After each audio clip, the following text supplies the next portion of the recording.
30 janvier 1974, deuxième conférence. J'ai parlé combien de fois, je n'en sais rien, mais abondamment, du mystère de la miséricorde.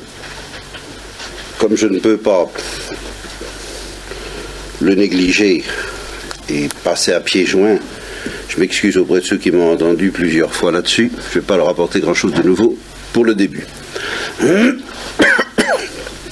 Le mystère de la miséricorde se rejoint à ce que je vous ai dit la dernière fois, quand je vous ai dit que Dieu seul connaît vraiment ce que c'est que la peine du dent, c'est-à-dire que Dieu seul sait, voit, intellectuellement, par une acuité de regard évidente en Dieu, mais aussi affectivement, il est le seul à expérimenter, si je peux dire, de l'intérieur, ce que ça veut dire que d'être privé de Dieu. Vous voyez, Dieu seul peut expérimenter du dedans ce que signifie être privé de Dieu. Et alors là, c'est ce que je vous dis là, on pourrait le présenter comme une spéculation intellectuelle. Ça recoupe quelque chose de très concret, très biblique dans l'Ancien Testament, ce qu'on appelle le bouleversement des entrailles de la miséricorde, n'est-ce pas ? Dans le cas de l'Ancien Testament, on ne nous présente pas ça à propos du mystère de l'enfer, mais enfin, on nous présente ça à propos de cette espèce de mélange de culpabilité et de malheur dans lequel nous sommes plongés quand nous péchons. Eh bien, l'enfer, c'est aussi un mélange de culpabilité et de malheur. La culpabilité, c'est ce que j'ai appelé le péché, justement, la révolte ou le refus, n'insistons pas, qui caractérise ceux auxquels Dieu dit que ta volonté soit faite. Je rappelle ce que vous avez dit la dernière fois. Et puis le malheur, c'est ce qui en résulte. C'est que puisque leur volonté est d'ignorer Dieu, eh bien, ils ignorent Dieu. Ils en sont donc privés. Et ça, c'est un malheur. Alors, Dieu connaît le péché, mais pas en ce sens qu'il y compatisse. Dieu ne compatit pas au péché, vous voyez. Mais il compatit au malheur du péché. Ou au malheur du pécheur. Mais le malheur du pécheur, en tant qu'il est parfaitement homogène au péché, vous voyez, c'est pas un châtiment extérieur. Dieu ne dit pas, ah, tu veux pas de moi, tu vas voir ce que je vais t'infliger. Il n'inflige rien du tout. Il respecte. C'est ça qui est terrible, justement. Il respecte le refus de l'autre, et il en résulte que l'attitude de l'autre a un aspect de culpabilité dans lequel il a ce qu'il a voulu, c'est-à-dire son autonomie insurgée, et puis il est privé de ce qu'il n'a pas voulu, et ça c'est son malheur. Et Dieu éprouve ce malheur, voilà. Et c'est ça la miséricorde. Et c'est présenté dans la Bible comme le bouleversement des entrailles de Dieu, ce qui veut dire que Dieu est bouleversé jusqu'au plus intime du cœur, comme dit la Genèse, tactus dolore cordis intrinsecus. Touché, blessé, ça, la notion de blessure est capitale dans cette histoire. Elle a été suggérée au Père de l'Église par la Bible qui dit ça, et puis par le coup de lance du Christ sur la croix, sur lequel nous reviendrons, et qui, vu mystiquement, comme il l'a été par les pères de l'Église, eh bien, représente, au-delà de la souffrance humaine du Christ, ce que j'appellerais la souffrance divine de Dieu, blessé au plus intime par le malheur de ceux qui se séparent de lui. Et nous allons revenir à l'instant sur ce paradoxe que Dieu apparaisse ainsi blessé, souffrant, douloureux, malheureux, en tout cas encore plus étonnant, bouleversé. Bon, ça c'est un paradoxe sur lequel je vais être obligé de revenir, bien que j'en ai parlé combien de fois. Mais laissons ça de côté un instant si vous voulez. Admettez, accordez-moi une seconde, que Dieu soit bouleversé douloureusement dans ses entrailles et blessé au plus intime du cœur par le malheur dans lequel s'enferment ceux qui ne veulent pas de lui, alors à ce moment-là, je dirais, il est le plus à plaindre. Parce que ceux qui se séparent de lui ont cet avantage qu'ils ne connaissent pas leur malheur. Alors vous me direz, il y a les peines de l'enfer. Oui, nous y reviendrons, c'est la peine du sens, et nous reviendrons là-dessus aussi. Mais quoi qu'il en soit, aucune peine du sens ne peut leur faire comprendre ce qu'ils ont perdu. Dieu seul le comprend. Donc, si on admet que Dieu n'est pas indifférent, qu'il n'est pas froid, qu'il n'est pas olympien, qu'il est perturbé, voilà. Si nous admettons que Dieu est perturbé par le malheur de ceux qui le refusent, eh bien, la perturbation divine est quelque chose de bien plus effarant, de bien plus à plaindre, de bien plus objet de compassion pour nous, si nous pouvions comprendre ce que Dieu éprouve, que toute autre souffrance humaine, y compris celle des réprouvés. Alors, je sais que je manie ici un certain paradoxe, parce que l'idée que Dieu est à plaindre n'entre pas facilement dans notre petite tête. Évidemment. On a plutôt l'impression que c'est nous qui sommes à plaindre et pas Dieu. J'ai connu ça, je le connaîtrai peut-être encore. Nous ne sommes jamais à l'abri des mensonges du démon, car c'est un mensonge du démon, de nous persuader que nous sommes à plaindre et que lui, il s'en fait pas. Ça va bien. Il est là-haut, ça ne le gêne pas tout ce qui nous arrive. Certains diront même, il ne se rend pas compte. Évidemment, Dieu qui ne se rend pas compte. Vous voyez ça. Bon. Alors, reste que ce qui est beaucoup plus sérieux, beaucoup plus tentant, c'est de se dire, il se rend compte, il se rend très bien compte, mais il ne souffre pas. Et c'est d'autant plus tentant que c'est vrai. Je ne peux pas vous dire le contraire. Au sens que nous appelons, nous, souffrir, Dieu ne souffre pas.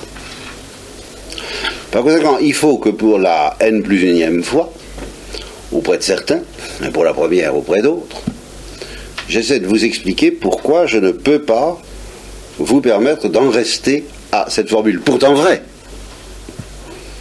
Dieu ne souffre pas. Oui, c'est vrai. Mais si vous voulez avoir une vie spirituelle, si vous voulez même comprendre le message chrétien, il ne faut surtout pas en rester là. Et je m'explique, si vous étiez Dieu, ou si vous voyiez Dieu face à face, vous sauriez correctement ce que veut dire la formule « Dieu ne souffre pas ». Mais pour le moment, vous ne le voyez pas. Et moi non plus, je ne le vois pas. Et je ne suis pas Dieu. Et je ne suis pas à sa place. Par conséquent, si moi je dis « mais enfin Dieu ne souffre pas », à partir d'une formule vraie, immanquablement, irrésistiblement, je tombe dans l'erreur. Pourquoi ? Mais parce que, irrésistiblement, je vous mets au défi de prononcer la formule « Dieu ne souffre pas » sans taxer Dieu dans le subconscient de votre intelligence, si j'ose dire, mais un subconscient drôlement efficace, sans taxer Dieu d'une certaine indifférence ou d'une certaine insensibilité. Voyez, parce que pour nous, il y a un parallélisme inéluctable entre la sensibilité et la souffrance. Qu'est-ce que c'est que la souffrance ? Il y a la souffrance physique, bon, bien entendu, mais enfin, je dirais que qu'est-ce que j'appelle une sensibilité ? Ce que j'appelle une sensibilité, c'est une association de connaissance et d'affectivité. Je m'explique.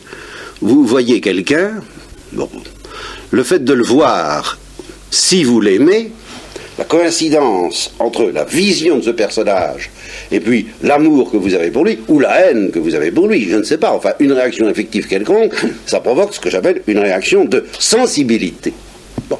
Alors quand quelqu'un est sensible, ça veut dire que quelqu'un est sensible, ça veut dire qu'il est doué de connaissance et d'affectivité.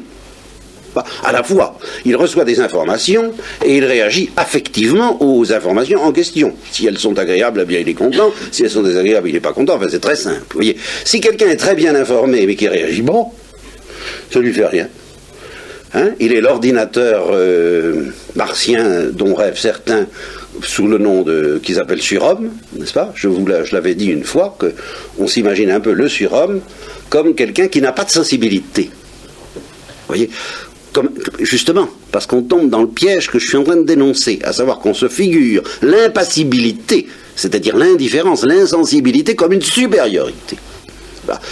On se figure l'être supérieur à l'homme, le mutant que nous attendons un de ces jours, comme ça, on se le figure comme doué d'une intelligence supérieure, mais qui va le rendre inaccessible aux émotions que nous subissons comme des tares.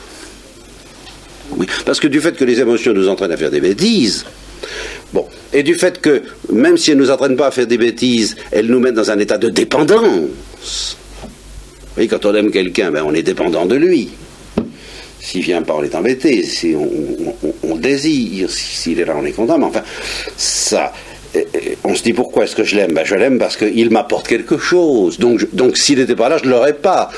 Il n'y a rien à faire. On se représente l'amour. Et les autres émotions encore beaucoup plus, mais l'amour lui-même, on se le représente comme une certaine imperfection, ou tout au moins le remède, si vous préférez, à une imperfection. Je ne suis pas parfait, alors je me tourne vers les êtres plus parfaits que moi, et parce que je suis inférieur à eux, parce que je ne suis pas aussi parfait qu'eux, je les aime. C'est-à-dire que je me porte vers eux, ce qui ne veut pas dire forcément avec un égoïsme féroce, non, j'essaie de me mettre sous le rayonnement de leur splendeur, de leur perfection. Alors, si j'essaie d'imaginer quelqu'un de supérieur à moi, ces gens-là en particulier, eux, ils n'ont pas besoin de faire ça. Ils n'ont pas besoin de tendre vers un autre être. Voilà. Au fond, ça nous est très difficile. De par l'expérience même de l'amour que nous pouvons avoir, de ne pas nous imaginer plus ou moins que le fait de tendre vers un autre être et d'avoir besoin de lui est une imperfection. Et que par conséquent, si on pouvait cesser d'être ému et d'avoir besoin d'un autre être, de tendre vers lui, tout en étant très intelligent, ben on serait un être supérieur. D'où dans ces romans et quelquefois dans ces films de science-fiction, vous voyez cette tendance à ce que on ait affaire à des gens impassibles qui ne sont pas soumis à l'irrationalité des passions humaines. Vous voyez. Alors pour ne pas être soumis à la rationalité des passions humaines, le plus simple est encore de ne pas être soumis aux passions humaines du tout. Et alors, j'ai vu un film de ce genre où des habitants de la planète Mars venaient de découvrir les habitants de la planète Terre, et comme les habitants de la planète Mars étaient des gens très bien, je ne sais pas comment ils se reproduisaient, mais enfin il n'y avait pas besoin de l'amour. Ça marchait très bien à coup de décisions olympiennes. Hein, vous comprenez, justement. Décisions d'ordinateur, on fait des choses comme ça, et voilà. Et alors ils voient les terriens, ils voient que ces gens-là sont animés par l'amour, ils se disent, qu'est-ce que c'est que ça? Et alors ils envoient un demeuré, parmi eux, parce qu'il y en a quand même quelquefois, qui se trouvaient de Darigol d'ailleurs, pour aller voir un peu chez les terriens, mais qu'est-ce que ça veut dire que ce truc bizarre qui s'appelle l'amour et prier de faire un rapport là-dessus. Bon, c'est idiot ce que je vous raconte là, mais ça montre que c'est tout de même une tendance. Qu'un être qui serait doué d'une lucidité totale et d'une impassibilité totale, qui n'éprouverait aucune émotion d'agressivité, qui ne s'abaisserait pas à toutes ces choses, donc pas de violence, n'est-ce pas? Tous les problèmes seraient résolus d'une manière mathématique pour le plus grand bien de tout, en vertu d'une espèce de satisfaction purement intellectuelle, que les choses doivent marcher bien, voilà. Eh ben, il n'y aurait pas de catastrophe, il n'y aurait pas de désordre, il n'y aurait pas de folie, ça marcherait très bien. Eh bien, pour nous, ce serait mieux. Oui, il y a quelque chose en nous si on pouvait en arriver là, n'est-ce pas? Ce serait un peu froid, évidemment, d'accord. Mais la question de l'ennui pourrait être soulevée par Dostoïevski, qui dirait on s'ennuierait ferme là-dedans, mais enfin, il vous répondrait non, c'est parce que vous n'êtes pas assez intelligent pour comprendre le caractère inépuisable des satisfactions intellectuelles que la contemplation, précisément, donnerait à de pareils êtres, la contemplation des vérités éternelles, la contemplation de l'être, la contemplation des nombres, la contemplation des sphères, la contemplation de la nature humaine percée dans ses plus grands secrets. Cette contemplation purement intellectuelle serait source d'une béatitude absolument inépuisable. On ne s'ennuierait pas. Et on ne se fâcherait pas. Ce qui, quand même... Et on n'aurait pas peur. Évidemment, on n'aurait pas peur, on serait inaccessible aux émotions. Alors en particulier, s'il y en a une qui met en fureur les marxistes et un certain nombre d'autres gens, c'est la peur. L'insurrection, c'est l'insurrection contre la peur. Il faut trouver le moyen de ne plus avoir peur. Et puis tant qu'à faire, c'est peut-être nécessaire, c'est un peu l'idée de l'orange mécanique, que j'ai pas vue d'ailleurs, hein, je tiens à préciser. Mais au fond, c'est un peu cette idée-là. L'ablation de tout l'irrationnel qu'il y a en nous, eh bien on peut devenir une orange mécanique, c'est-à-dire moi ça évoque pour moi un fruit assez doux et qui fonctionne très bien. Bon, on me dirait qu'est-ce que ça vient faire là-dedans? Ben, ça vient faire tout simplement ceci, c'est que je voudrais vous faire passer un plombier ou un psychanalyste, c'est à peu près la même chose, enfin un ange nettoyeur qui vous délivre de toute trace d'une mentalité de ce genre à propos de Dieu. Car je vous soupçonne fort, tous comme moi, de vous représenter la supériorité de Dieu un peu sur le modèle de l'impassibilité ainsi entendue, ce que j'appellerais, si vous voulez, l'impassibilité martienne ou olympienne. Dieu est au-dessus de toute l'agitation des passions humaines, au-dessus de l'amour, au-dessus de tout, dans une béatitude purement intellectuelle, de connaissance parfaite. C'est très satisfaisant. Seulement, c'est faux. C'est faux philosophiquement, ça, je ne vous le montrerai pas. Ou si vous voulez que je vous le montre, je vous dirai, venez dans mon rancho, je vous expliquerai dans des cercles plus initiés, de gens qui en veulent davantage, j'essayerai de vous expliquer, parce que ça vraiment c'est très difficile, comment philosophiquement parlant, l'amour est une perfection. Et quelle perfection! C'est très très difficile. À mesurer, pas à mesurer en kilos, mais à mesurer intellectuellement, à prendre conscience que l'amour est une perfection et qu'on ne peut pas, philosophiquement parlant, priver Dieu de cette perfection. C'est impensable.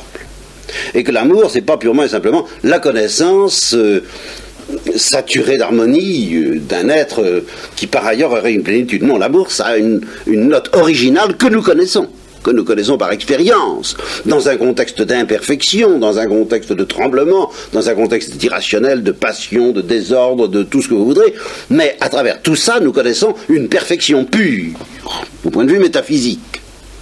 De même que, à travers les limites de l'existence, nous connaissons une perfection pure qui s'appelle exister, à travers les limites de notre intelligence, nous connaissons une perfection pure qui s'appelle connaître, ça, celle-là, on ne la discute pas trop chez les martiens, hein. Eh bien, à travers les méandres et les vicissitudes tragiques parfois de l'amour, nous connaissons une perfection pure qui s'appelle aimer. Bon, voilà. Ben, je ne vous le montrerai pas. J'y renonce. Mais je vous parle ici en prêcheur chrétien.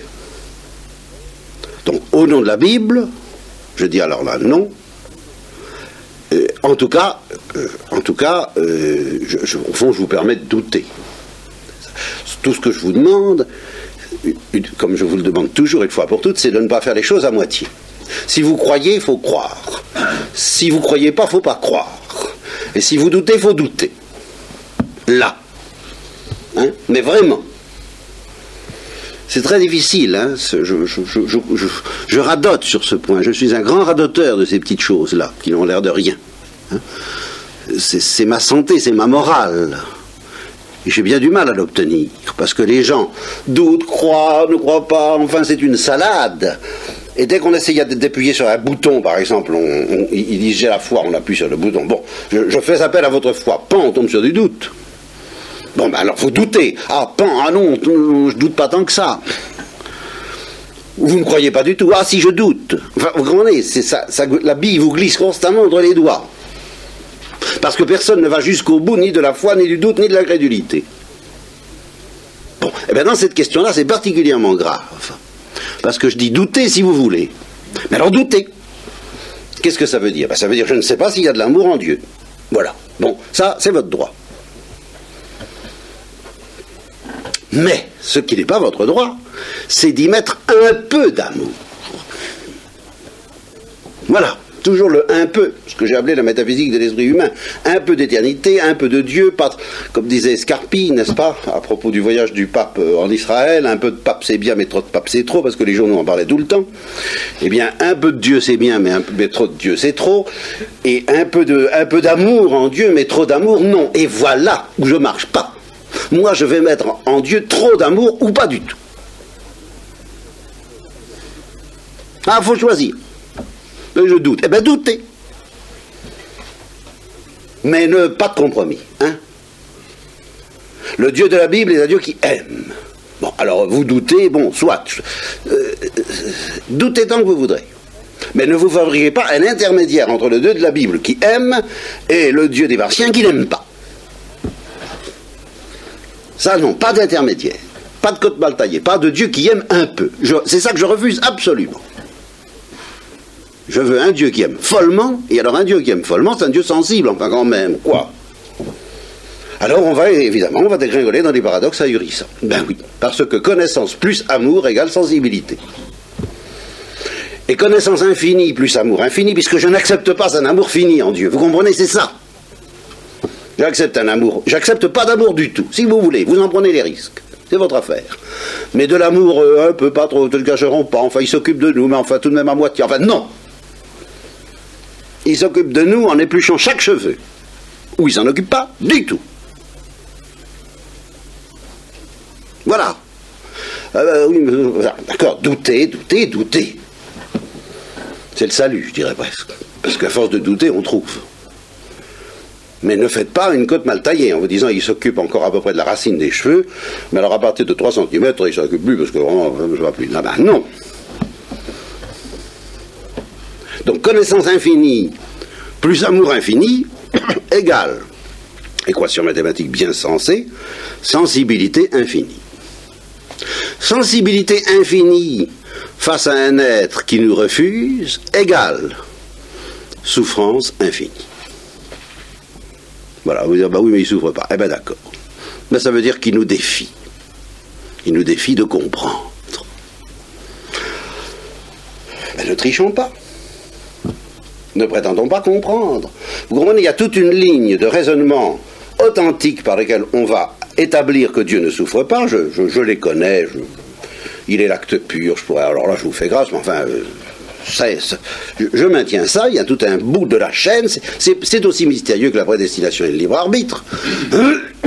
Il y a tout un bout par où Dieu ne souffre pas, et puis il y a tout un bout par où celui que je viens de vous manifester, connaissance infinie, plus amour infini, sensibilité infinie, et face à un refus d'amour proposé par Dieu dans la Bible quand même, égale souffrance infinie, le bouleversement des entrailles de la miséricorde.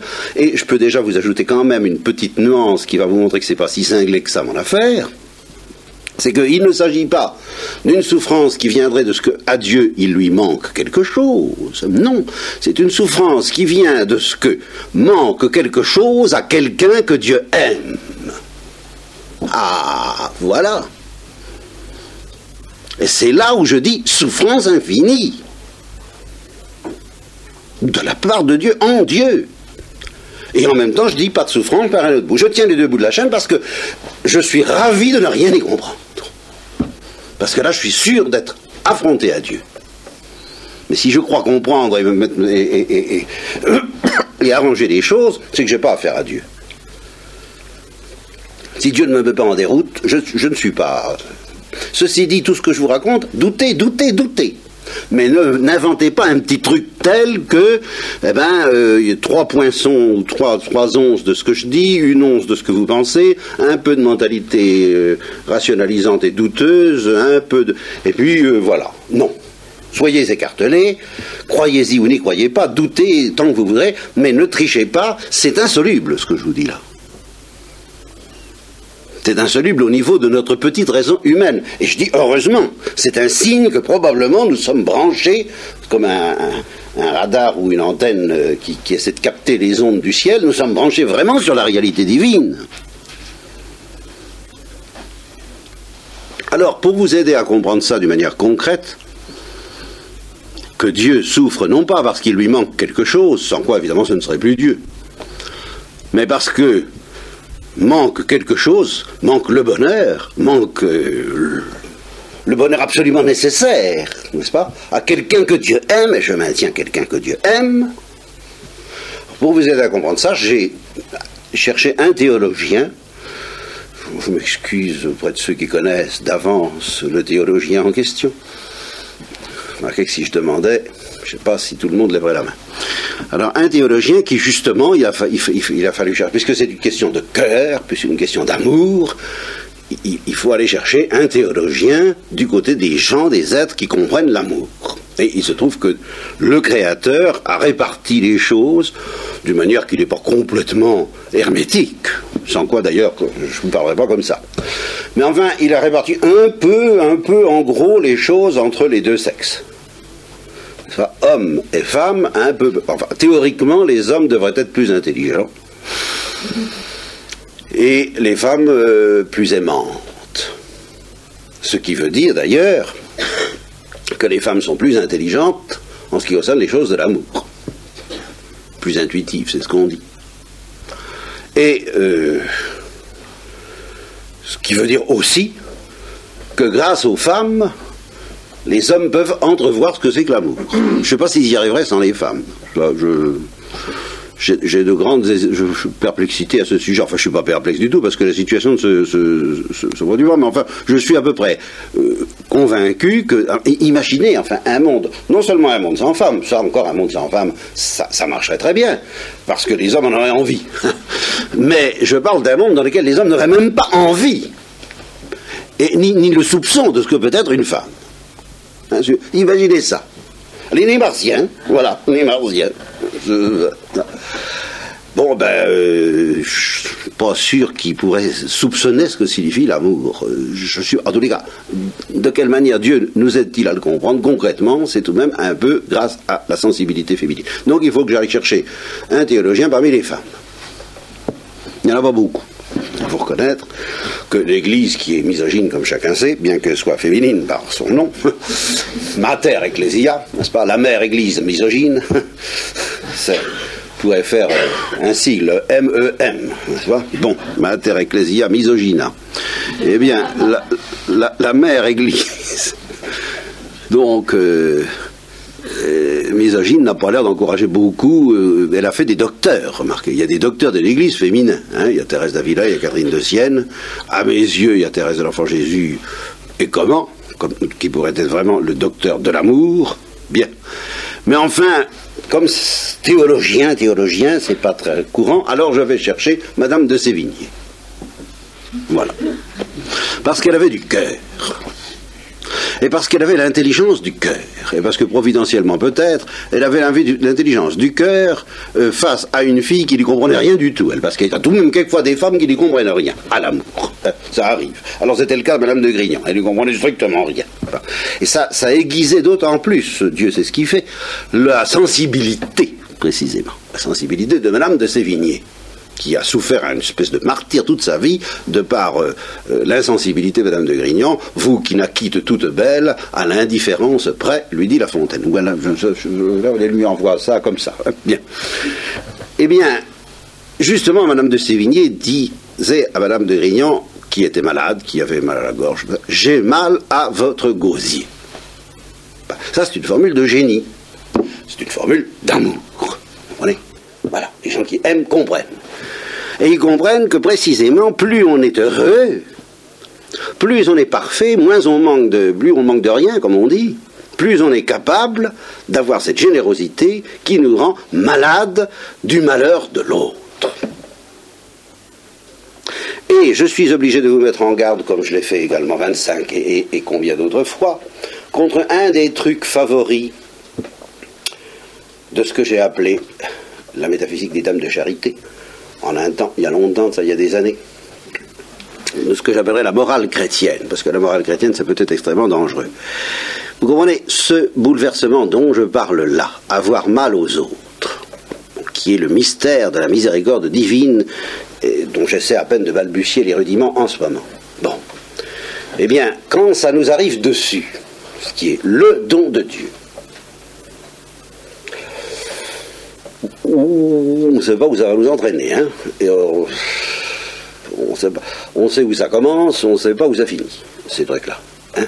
Comme le disait le Père de Haut, mon maître, si on y met le petit doigt, on risque d'y mettre aussi la main, puis le bras, et d'y passer tout entier. Alors on a peur. On a peur de l'amour. C'est évident. En terre chrétienne, on a peur de l'amour. Parce qu'en terre chrétienne, on sait ce que c'est. Ou on est menacé de le savoir. Dans les autres pays et dans les autres religions, on est beaucoup moins menacé. Mais en terre chrétienne, je serais tenté de dire, toujours en bon psychanalyste, que la dominante de la psychologie des chrétiens, c'est la peur. Mais non pas la peur du mal, des ténèbres, il y en a. Mais en moyenne, en gros, en tas, hein, pour la plupart des gens qui s'en sortent dans un équilibre dit chrétien, ce qui domine cette psychologie dans une lecture psychanalytique, c'est la peur de l'amour.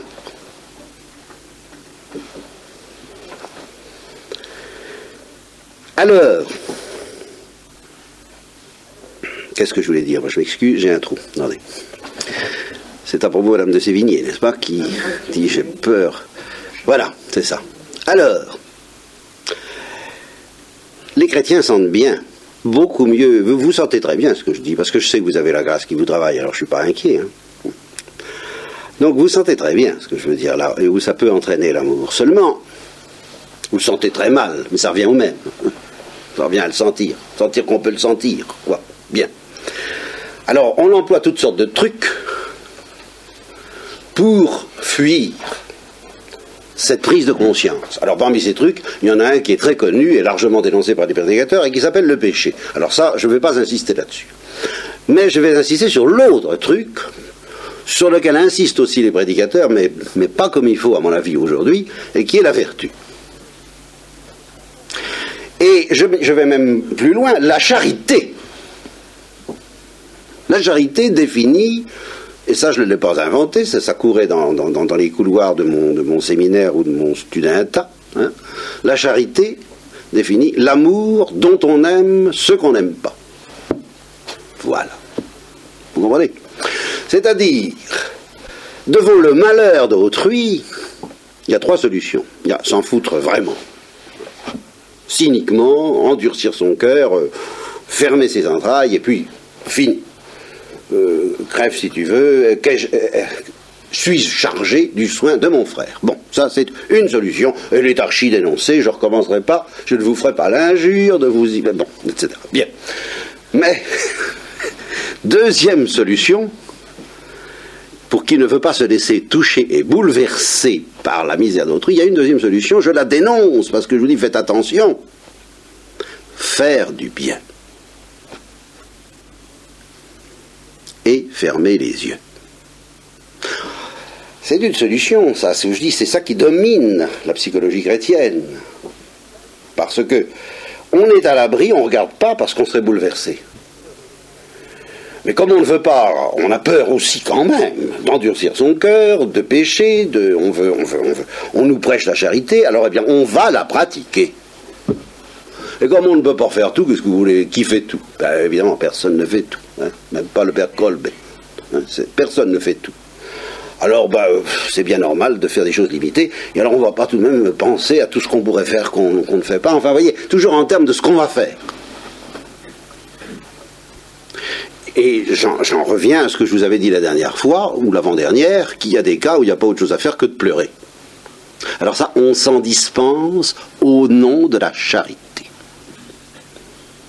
On se protège des larmes et d'une certaine angoisse, l'angoisse du malheur d'autrui, je dis tout simplement ça, l'angoisse du malheur d'autrui, le bouleversement devant le malheur d'autrui, eh bien, en étant peut-être très actif, ou un peu actif, ou modérément actif, enfin, en étant actif. C'est ça ce qu'on appelle l'activisme. Le venin profond de l'activisme, c'est ça. C'est pas d'aller tellement contre la contemplation. Mais la vraie contemplation en terre chrétienne, c'est la contemplation miséricordieuse. C'est pour ça que j'ai pu écrire. Il n'y a qu'un seul contemplatif, Jésus-Christ. Et il est contemplatif en sorte qu'il a contemplé du haut de la croix la misère humaine. Et bien pour se protéger de cette contemplation qui vraiment un raz-de-marée, on peut être tenté d'utiliser la charité. Comme on est tenté d'utiliser, et à partir du moment où on cède à cette tentation, qu'est-ce qu'on fait? On projette sur Dieu l'image de ce qu'on est soi-même. Dieu a créé l'homme à son image, mais l'homme le lui a bien rendu, disait Voltaire. Par conséquent, comme nous avons au fond le cœur dur, et que nous nous débarrassons de la misère des autres en leur faisant du bien, n'est-ce pas? Parce que nous ne sommes pas de ces vilains pécheurs qui s'en débarrassent en leur faisant du mal, bien. Hein, c'est ça le pharisaïsme.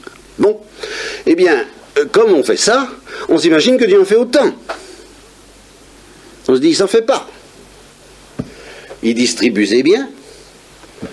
Il y a des fois, il les distribue pas, on ne sait pas pourquoi d'ailleurs. Et alors à ce moment-là, ça commence à poser des problèmes. Parce que justement, comme on n'imagine qu'une seule manière d'aimer, c'est qui consiste à faire du bien, comme on n'a pas pris l'habitude de pleurer impuissant sur la misère d'autrui, on n'imagine pas un instant que Dieu puisse aussi pleurer impuissant sur le malheur des autres. Alors à partir du moment où on imagine ça, on n'imagine plus ça, où on ne peut plus soupçonner que Dieu soit capable de ça, eh bien on est fichu pour la foi. Vous m'entendez? Pour la foi. Parce qu'on ne peut plus croire au Dieu d'amour. Alors on ne le sait peut-être pas, ça reste dans les méandres du subconscient, on ne s'en doute pas, un jour ça saute. Pourquoi? Parce qu'il n'y a que cette manière-là de comprendre le Dieu d'amour, c'est de comprendre qu'il n'est pas impuissant, bien sûr, mais il respecte, c'est ce que je vous ai dit, mais il ne respecte pas en disant « tu veux pas de moi, tant pis pour toi, ça m'est égal, je rentre chez moi, bonsoir, ciao, ça va, hein, bonjour chez toi ». Pas ça du tout. Oh, je présente ça d'une manière figurée et familière et vulgaire, mais vous savez, vous pouvez présenter ça. Faites la traduction distinguée. Dieu continue à contempler son bonheur éternel, n'est-ce pas? Et rien ne peut lui être enlevé. Et si le malheureux pécheur, justement, se rend coupable de perdre ce Dieu infiniment bon, eh bien Dieu, dans sa sérénité infinie, le laisse partir, etc. C'est la traduction distinguée. Enfin, c'est plutôt gnangnan d'ailleurs. Bon.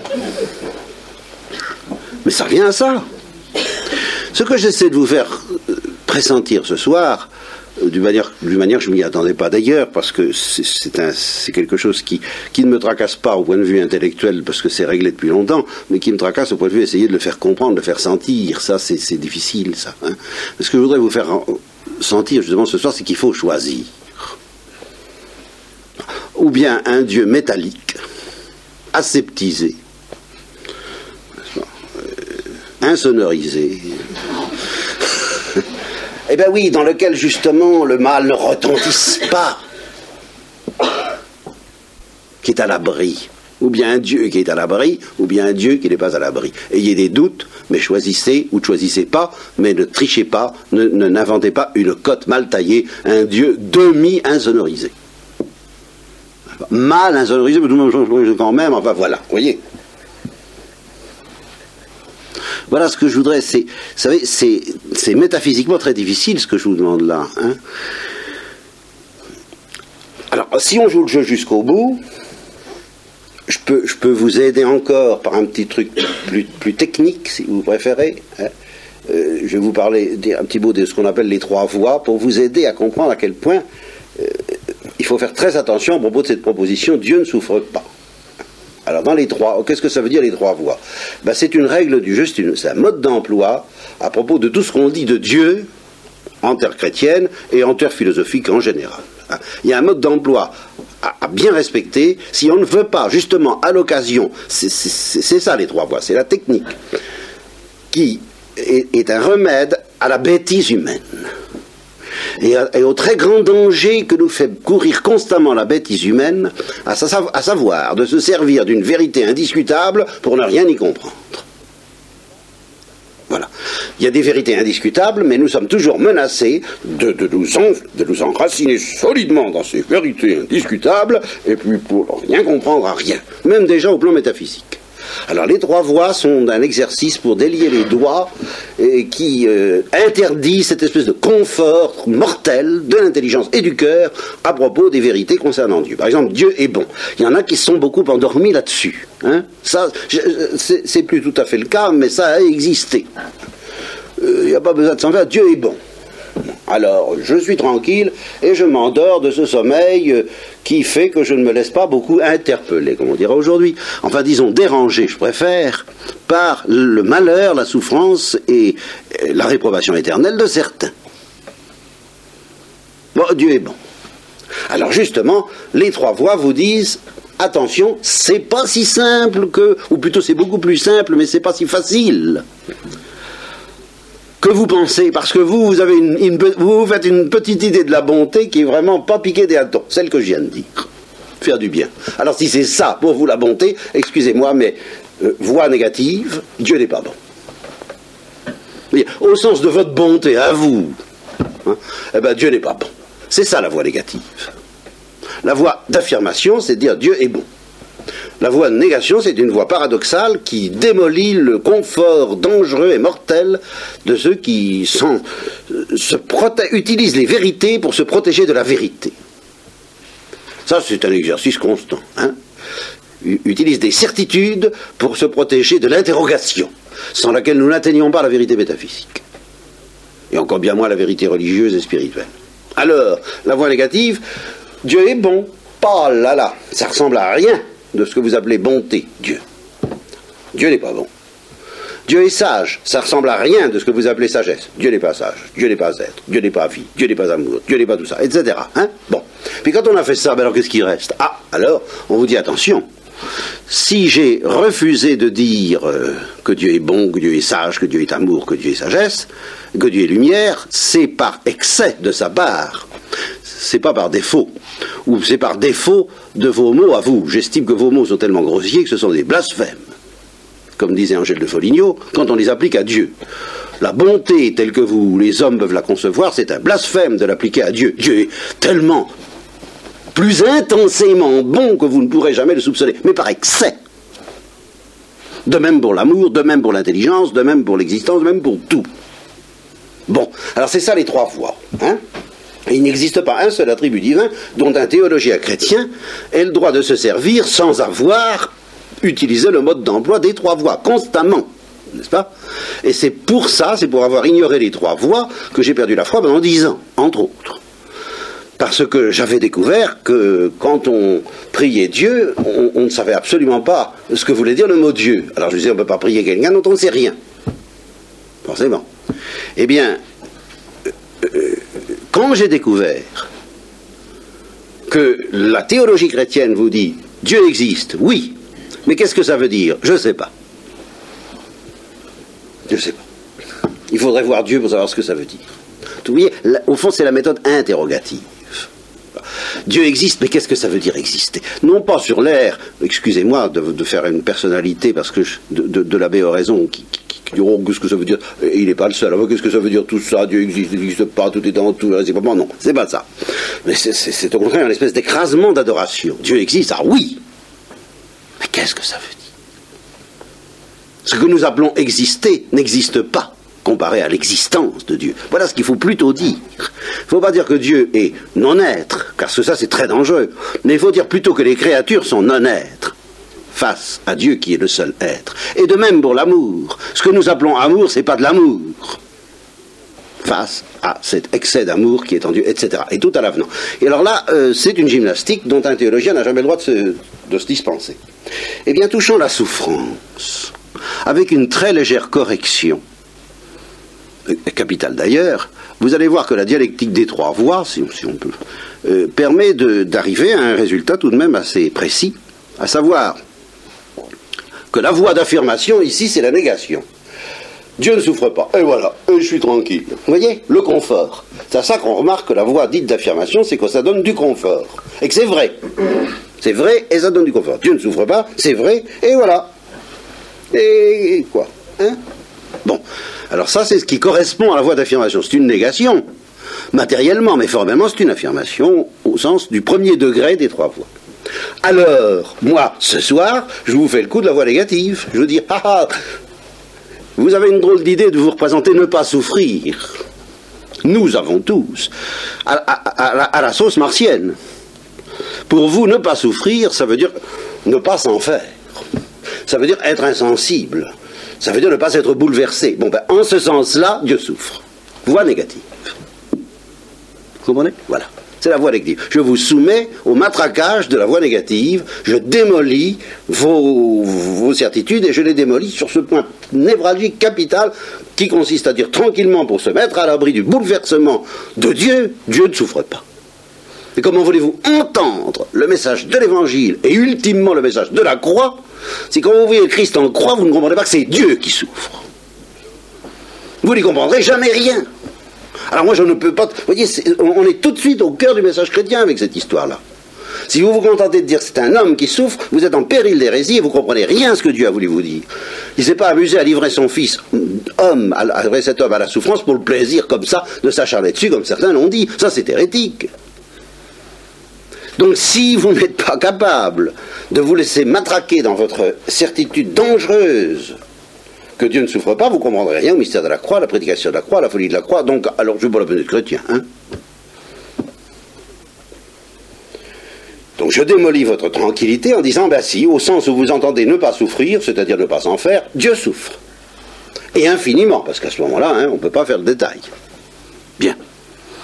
Alors la voie d'éminence, la troisième voie, ça reviendra à dire, ben non, finalement quand même, je maintiens que Dieu ne souffre pas, mais qu'est-ce que ça veut dire? Et voilà. Je ne sais pas ce que ça veut dire. Je ne sais pas comment fait Dieu, comment Dieu fait pour ne pas souffrir. Parce que, à sa place, si je n'avais pas un truc qui s'appelle être Dieu, c'est-à-dire si je n'avais pas un truc qui s'appelle être l'amour infini, eh bien, je serais comme Jésus. Je mourrais de souffrance si j'étais à la place de Dieu et que je vois ce qui se passe dans mon cœur. Et dans le cœur des hommes. À la place de Dieu, j'en mourrais. Mais comme Dieu est Dieu, il a une manière à lui de ne pas souffrir, qui intègre toute cette sensibilité infinie dont je mourrais, mais que je ne comprends pas. Alors devant cette espèce de salade de choses que je comprends et de choses que je ne comprends pas, qu'est-ce que je vais devenir et qu'est-ce que je vais faire? Parce que ça doit vous donner une petite idée. Je voudrais vous amener à ce soupçon qu'il n'y a rien de plus dangereux que de spéculer sur Dieu. C'est terriblement dangereux, parce que si vous spéculez sur Dieu et que vous avez le malheur de vous imaginer Dieu insensible, c'est fini, patatras, toute la vaisselle est par terre, vous ne pouvez plus être chrétien. Et ce serait d'autant plus dangereux que vous croirez l'être.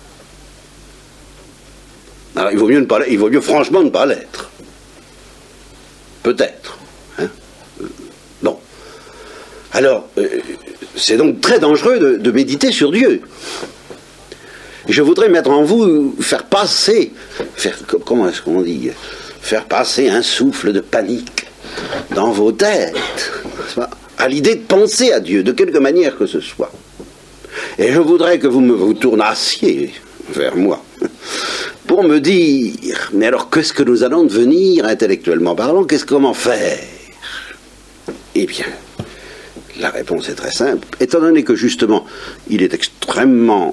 On ne sait plus comment faire au milieu de tous ces concepts contradictoires, on est perdu, on est paumé dans tous les sens, on risque de se tromper de couloir à tout instant, de croire prendre le bon couloir, celui de Dieu qui souffre pas ou qui est bon, mais comme on s'imagine et puis c'est pas le bon, ou bien au contraire de s'imaginer un Dieu tragique, dramatique, romantique, atrocement déchiqueté, c'est pas le bon non plus, c'est pas ça, moi je sais plus quoi faire. Eh bien, mais laissez-vous éduquer par la Bible, par le Saint-Esprit et par l'Église. Et alors là, qu'est-ce que vous découvrirez? Vous découvrirez un Dieu qui dit, écoute, au total, c'est vrai, c'est entendu, n'oublie jamais que je suis tout-puissant, n'oublie jamais que je suis infiniment heureux, n'oublie jamais que je ne perds jamais mon bonheur, jamais ma toute-puissance, que je ne perds jamais ma paix, je suis un Dieu de paix. Ceci dit, pense à moi comme souffrant infiniment de ton malheur. Et pense à moi comme quelqu'un que tu blesses infiniment à chaque fois que tu fais ton malheur en t'éloignant de moi. Et puisque décidément tu as l'air de ne pas bien comprendre ça, ça a l'air d'avoir du mal, mais tu me dis, ben oui, mais je comprends pas très bien. Je t'envoie des prophètes qui crient très très fort, très très fort dans ce sens-là. Enfin, lisez Moïse, lisez le Deutéronome, lisez Isaïe. J'ai fait l'histoire du peuple juif avec vous. Ça n'a pas cessé. Je vous l'ai dit souvent. C'est une immense scène de ménage que Dieu fait à son peuple. Et sur l'air, non pas ô malheureux que fais-tu, mais sur l'air de que fais-tu de moi et moi. Alors qu'est-ce que je deviens? Enfin, j'ai planté une vigne, j'ai mis une tour autour et alors? Elle me donne que du verjus. Je suis malheureux, moi, Dieu. Donc Dieu répète bien ça constamment dans la Bible. Mais ça n'a pas l'air d'entrer. Bon, eh bien alors, je leur envoie des prophètes, ils n'y comprennent rien et ils les lapident, eh bien je vais leur envoyer mon fils pour leur faire comprendre ça, pour leur faire comprendre ce que je souffre. Voilà. Moi, Dieu, qui reste tout-puissant, qui reste l'éternel, qui reste infiniment heureux et un océan de paix inaltérable, je vais leur faire comprendre, s'ils ont des oreilles pour entendre, ce que je souffre. Et pour cela, je vais demander à un homme, qui sera en même temps mon fils, et je vais en même temps offrir à un homme, qui sera en même temps mon fils, de réfracter humainement, charnellement, physiquement et d'une façon sanglante, ce que je souffre dans mon éternité quand je vois le malheur de ceux qui se perdent.